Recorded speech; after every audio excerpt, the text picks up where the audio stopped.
साथीहरू, सबै सामाजिक व्यक्तित्वहरू, धार्मिक व्यक्तित्वहरू, उपस्थित सबै महानुभावहरू, सबैमा सर्वप्रथम भरतपुर महानगरपालिकाको तर्फबाट भन्ने आँटे अहिले पनि भन्छु र मेरो व्यक्तिगत तर्फबाट यहाँहरू सबैलाई शुभ बिहानीको हार्दिक नमस्कार व्यक्त गर्दछु। र आज अलिकति नयाँ र अलि नौलो अनुभूति भइराखेको छ। मैले अहिले पनि भने धेरैजनालाई विदाई गरियो यो महानगरपालिका परिसरबाट। आज आफ्नै विदाई हुँदाखेरि अलिकति भावविभोर पनि भइराखेको छ। अब अलिकता कता नरमाइलो पनि लागिराखेको छ र पनि अब एउटा समयको खेल, एउटा परिस्थितिको उपज भन्छु म र देशको एउटा आवश्यकता र परिस्थितिले यो अवस्था आइपुग्दाखेरि आफ्नो कार्यकाल केही समय केही महिना बाँकी हुँदै गर्दाखेरि आफ्नो कार्यकाल छुट्याएर जानुपर्ने अवस्था हाम्रो कारणले भन्दा पनि देशको राष्ट्रिय परिस्थितिको कारणले गर्दाखेरि यो आयो र आज कालावधि केही महिना बाँकी हुँदै गर्दा एउटा विदाई कार्यक्रम मार्फतबाट विदाई भएर जाँदैछु। र अलिकति नरमाइलो अनुभूति त पक्कै भएको छ। एउटा घर यत्रो 9 वर्ष, यो 9 वर्षको समय भनेको मेरो जीवनको सबभन्दा महत्त्वपूर्ण समय, मेरो जीवनको सबभन्दा महत्त्वपूर्ण समय। एकदमै एउटा युवा एउटा अनुभव केही गरौँ भन्ने हुन्थ्यो कि होइन, सबै चिजले एउटा अनुभवले पनि खारिएर आएको समय। लगभग 40 वर्ष नपुग्दैदेखि यो महानगरपालिकामा एउटा युवा उमेर, आफ्नो घर बनाउँदो उमेर र समय, सबै चिजहरू यो महानगरपालिकाका लागि मैले समर्पण गरेँ। अब यो गर्दै गर्दाखेरि महानगरपालिकामा के कति भयो भएन, यहाँका समग्र विकास, समृद्धि, सुशासन, जनताप्रतिको सेवा, भरतपुरको समग्र यहाँको विकास अलि पनि विषयहरू आयो। यो भरतपुर देशकै एउटा मध्यभागमा भए तापनि विकासले धेरै पछाडि परेको थियो, ध्यान पुगेको थिएन। राज्यको तलबाट, केन्द्रीय तलबाट जति ध्यान पुग्नुपर्ने मध्यभागमा भएको यो ठाउँमा ध्यान थिएन। विगत दिनमा 74 भन्दा अगाडिको अवस्था, धुलाउने सडकहरू, हिलाउने सडकहरू अवस्था एकदमै अब नाजुकै थियो, धेरै नै कष्टपूर्ण थियो। त्यो अवस्थाको बिचमा यहाँ आउँदै गर्दा र आज छोड्दै गर्दाखेरिको भरतपुर कस्तो छ भन्ने कुरा हामीले छातीमा हात राखेर भन्नुपर्छ। पक्कै पनि विकासको यात्रामा, यो समृद्धिको यात्रामा भरतपुरले एउटा सन्देश दिन सफल भएको छ। यहाँ नगर प्रमुखको मात्रै हात अथवा नगर प्रमुखको मात्रै भूमिका लिनुभएको छैन, यो कुरामा पनि दुई मत छैन। यहाँ नगर उपप्रमुखजीको पनि उति नै आएको छ, हाम्रा वडाध्यक्षज्यूहरूको, कार्यपालिका सदस्यहरूको, सम्पूर्ण जनप्रतिनिधिज्यूहरूको, राष्ट्रिय सेवक कर्मचारी, प्रमुख प्रशासकीय अधिकारीज्यू र सम्पूर्ण शाखा प्रमुखज्यूहरू, सम्पूर्ण कर्मचारी परिवार र यहाँका सुरक्षा, हाम्रो नगर प्रहरी, माली, सफाई कर्मी, यी सबै सिङ्गो महानगरपालिका परिवार र महानगरवासी जनसमुदायको पनि उत्तिकै यहाँ मेहनत छ। यो कुरामा म एकदम यसलाई आत्मसात गर्छु, मैले स्वीकार गर्छु। यही विषयलाई एउटा मन्त्रको रूपमा लिएर भरतपुर महानगरपालिकाको विकासको यात्रालाई सबैको साझेदारीबाट, सहकारीको एउटा नमुना भरतपुरले दिन सफल भयो। त्यसैको फलस्वरूप आज यो विकासको स्वरूप चित्र हामीले देख्न पाएको छौँ भन्ने लाग्छ। समृद्धि सँगसँगै सुशासनको क्षेत्रमा पनि सकेसम्म एउटा जनतालाई सेवा प्रवाह नगरी, अब अहिलेको यो सङ्घीय लोकतान्त्रिक गणतन्त्र, यो गणतन्त्र प्राप्त पछिको केही व्यवस्था परिवर्तनपछि हामीले अवस्था पनि परिवर्तन गर्नुपर्छ। हामीले काम गर्ने तौर तरिका पनि हामीले त्यसरी नै गर्नुपर्छ। परिस्थिति अनुसार हामी चल्नुपर्छ, जनताको भावना अनुसार हामी चल्नुपर्छ भन्ने ठानेर यहाँभित्रको सुशासनको माटोलाई पनि सकेसम्म हामीले कोसिस गरेकै हो। हामीले भन्ने गर्छौँ महानगरपालिकाको 18वटा नगरसभा हामीले सम्पन्न गऱ्यौँ। हामीले आज सहित गरेर 114 कार्यपालिका बैठक हामीले सम्पन्न गऱ्यौँ। महानगरपालिकामा हुने हरेक काम कार्यहरू, सबै चिजहरू सबैको साथ र सहयोग र सहकार्यबाट यी चिजहरू भए। त्यसकारण भरतपुरको एउटा सुन्दर पक्ष हो। भरतपुरको सबभन्दा महत्त्वपूर्ण पाटो यो हो भन्ने लाग्छ।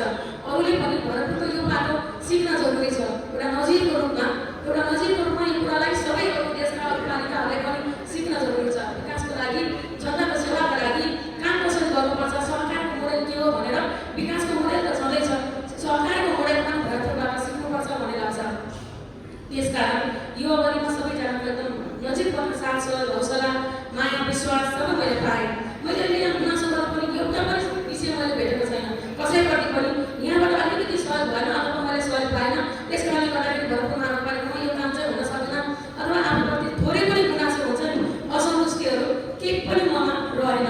म एकदम फुल 100% सन्तुष्टिका साथ यो भरतपुर महानगरपालिकाको आज म यो फेरि भेटौँला कार्यक्रमबाट विदाई भएर जाँदैछु। यही नै मेरो लागि सबभन्दा खुसीको कुरा हो, सबभन्दा गौरवको कुरा हो भन्ने लाग्छ होइन। सबैजनाले अहिले वडाध्यक्षहरूले भन्नुभयो, सबैजनाले भन्नुभएको छ, अहिले उपप्रमुखजीले पनि भन्नुभयो, कर्मचारी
एउटा चाहिँ आफू हाजिर भएर एउटा कार्य सम्पादन गर्ने अवसर पाएँ।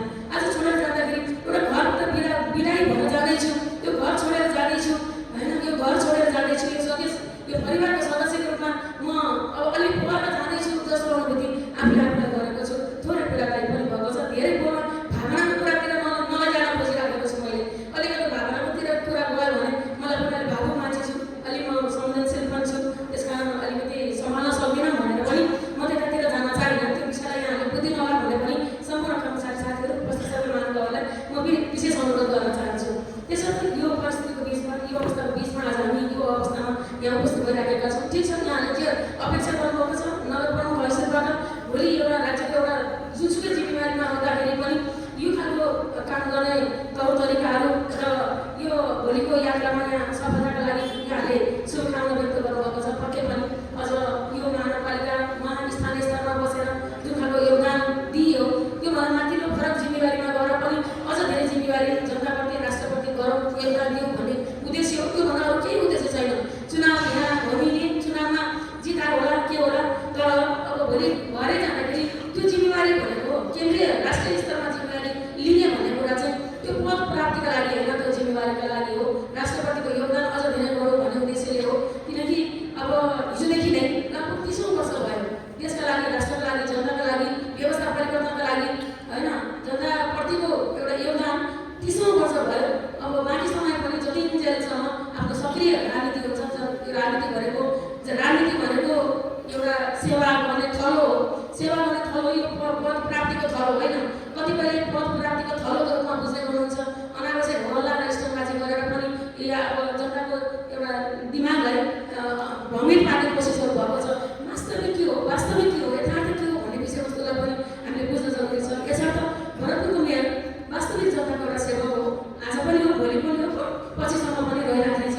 यो कुरालाई पनि म विश्वास गर्न चाहन्छु। यसर्थ बाँकी एउटा फरक जिम्मेवारी जाँदाखेरि पनि यो क्षेत्र, यो ठाउँ हिजो महानगरपालिकाका लागि थियो भने अब सङ्घ चितवन जिल्लाका लागि रहनेछ। यो महानगरपालिकाका लागि अझ धेरै गर्नुपर्नेछ होइन। यहाँ धेरै धेरै ठुल्ठुला योजनाहरू हामी अगाडि सारेका छौँ। नारायणी तर्पण सकियो, अब राप्ती तर्पण गर्नुपर्नेछ। रङ्गशालाको हामीले आदि काम सम्पन्न गर्दैछौँ, अब आदि काम अझै थप्नुपर्नेछ। अरू लगायतका धेरै बाटाघाटा, यहाँका जनताका हरेक चिजहरू, यहाँका रोजगारीका कुराहरू, यो क्षेत्रको लागि काम गर्दा देखिएका अप्ठ्याराहरू, चुनौतीहरू, कतिपय नीतिगत सवालहरू होइन, यी सबै कुराहरू माथिल्लो तहमा गएर सबै धेरै गर्न सकिन्छ यो ठाउँका लागि भन्ने हिसाबले आफ्नो अवधि बकाइदा 15 महिना छँदै छोडेर जाने भन्ने कुरा पनि यो पनि एउटा जिम्मेवारी बोधले ओतप्रोत भएर गरेको कुरा हो भन्ने कुरा पनि म यहाँलाई स्मरण गराउन चाहन्छु। त्यसर्थ सम्पूर्ण साथीहरू, अब मैले धेरै भन्न चाहिनँ, समयको पनि अभाव छ। त्यसले गर्दाखेरि अब म बिदाई भएर जानेछु। यहाँले एकदमै ठुलो एउटा योगदान सबैले गर्नुभएको छ। मैले एकदमै खुसी छु, यति खुसी छु कि अब यहाँनिर सबैको एकदम साथ गयो कि साथ गएन भनेर गुनासो गर्नुपर्ने एउटा पनि मैले त्यो ठाउँ भेटेन। यो ढङ्गले बिदाई भएर जाँदाखेरि मेरो लागि पनि गौरवको कुरा हो। यो एकातिर खुसी पनि छ, एकातिर पीडा पनि छ। दुई खालको एउटा चाहिँ भावको साथ पीडा हुँदैछु। त्यसर्थ मेरो यो कार्यकालमा 9 वर्षको यो अवधिमा एकदम नजिकबाट साथ सहयोग गर्ने सम्पूर्ण खास गरेर मेरो अब भरतपुरको समिति, यहाँका पूर्वाधारमा एउटा हामीले आधार होइन एउटा बाटो तय गरिसकेका छौँ। भरतपुरको विकासले एउटा लडाइँ समातिसकेको छ। अब भरतपुरलाई सौन्दर्यकरण गर्ने मेरो एकदमै दृढ सङ्कल्प थियो।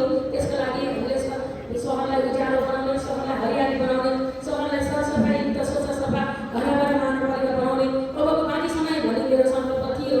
मेरो सङ्कल्प यो भए तापनि यो सबै जिम्मेवारी मैले आदरणीय नगर उपप्रमुख चिकित्सा अधिकारीजीलाई सुम्पेर जाँदैछु। यो कामलाई उहाँले पक्कै पनि आउने दिनमा अलिकति योलाई एउटा चाहिँ मुख्य विषय